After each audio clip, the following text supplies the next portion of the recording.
Hey everyone, today I've got another collab video for you. This time, it's a challenge with these two here. This is Matt. We've just done a Spanish challenge on his channel. This is Smay. You've probably seen her before. She's my sister. And we're doing a DIY challenge on her channel. But right here, right now, we're doing a design quiz. So I'm going to quiz you guys on some common design knowledge, and we'll be able to see exactly how common that knowledge is for non-designers. Okay, there's 10 questions, 1 point per question. Let's see how you go. First question, what does CMYK stand for?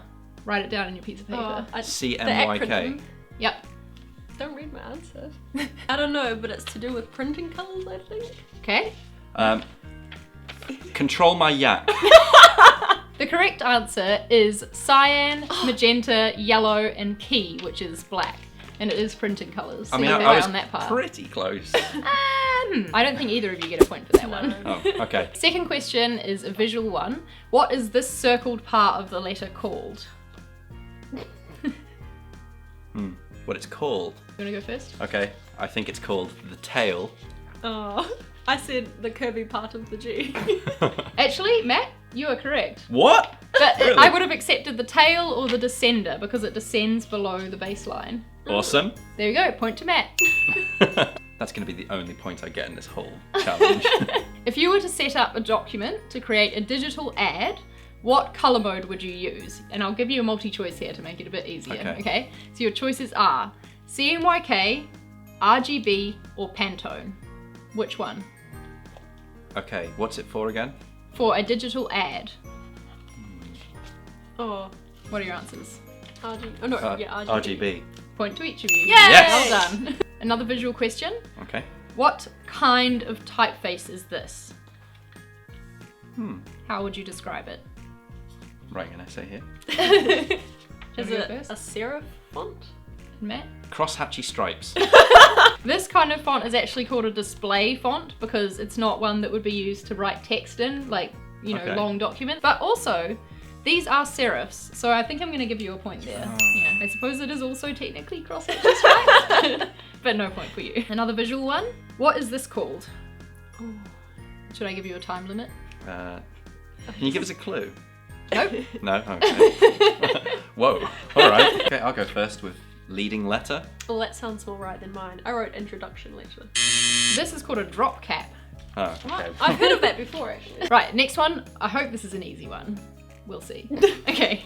What does responsive design mean? If I get this wrong, I'll be so embarrassed. Okay. Okay. I've said it emotes something like it needs a response from whoever's viewing it. Okay. Oh, I went for a different one. What What did I say? I said responding to feedback and improving a design. Both of those sound like they could be right, but actually responsive design is when you design something to respond to different screen sizes. So you design a website. Oh my gosh! Yeah, it is web design. I still have no idea what it means. So like it's responsive if it looks the same on an iPhone and iPad. Oh, okay. No, the design responds to the screen size and will adapt to create the best like viewing and interaction experience on whatever size screen you're on. This is hilarious. Next one might also be easy, but might not. What does UI and UX stand for in design? Two separate terms, but they sort of go together. That's your clue. Oh God, I've got no idea. Okay. I Is that your answer? I forfeit. Yeah, I pass. Don't even want to bother making something up? Uniform index, uniform exoskeleton. Here you go. Okay. Okay, I don't know if I've got the first one right, but UI, user intelligence, and UX is user experience. Okay, I'm going to give you half a point because user experience is correct. What's the other one? The UI stands for user interface. Oh, okay. okay, I did know that. Next question. What is this thing here called? Okay, what is your answer? Is it a vector? A line. Okay, To be fair, it is a line. the correct answer is it's an anchor point. Oh. But, Okay, can you explain to me why is it an anchor point? okay, so It's this the point start. here is the anchor of where that line is, and adjusting these two things will create the shape of this line here. So this is the anchor that it's always going to end there, but if you adjust this, the line will curve more or less. But it is always going to end there at the anchor. It is a vector, so I'm tempted to give you half a point. Okay. Okay, I'll she's take gonna it. take it. Look how happy she is. Yeah. Have either of you used Photoshop before? Yes. No. Okay, well, Sammy's got an advantage here. I never Photoshop my pictures because I'm so good looking. Oh, right. In Photoshop, what is the keyboard shortcut you press to get a rectangular selection box? Oh gosh, I don't know. That just comes up when I accidentally type the wrong button. What's your guess? Control-Alt-4. I'm saying Control T because I know that does something. It's M. Oh. Oh. What does T do? That transforms. Oh. So that is a thing. What does it transform into? Well, whatever you want. Last question, and I think I'm learning here that all these are much harder than I originally thought. What is lorem ipsum? Does that word mean anything to you? Yeah. Okay, that's a good thing. Hang on. Oh, it's one of two things. Okay, what's your guess, Sammy? It's like the default text that you use as a placeholder when you're creating a website or a document or something. Okay. Okay, I just said a font. Which is not incorrect.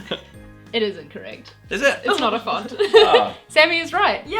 It's like placeholder text that you put in, because it's like fake Latin pretty much. And it sort of looks like it could be words, but it's not. So you can get an idea of what a design will look like with actual text in it before you get the correct content. What does it mean?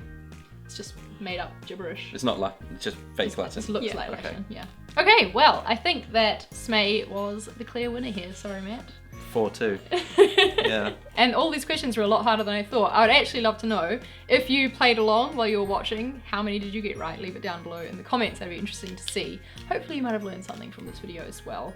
Make sure you go and check out the challenges we've done on these guys' channels. They'll both be linked down below and on a card up there as well. And I will see you next time.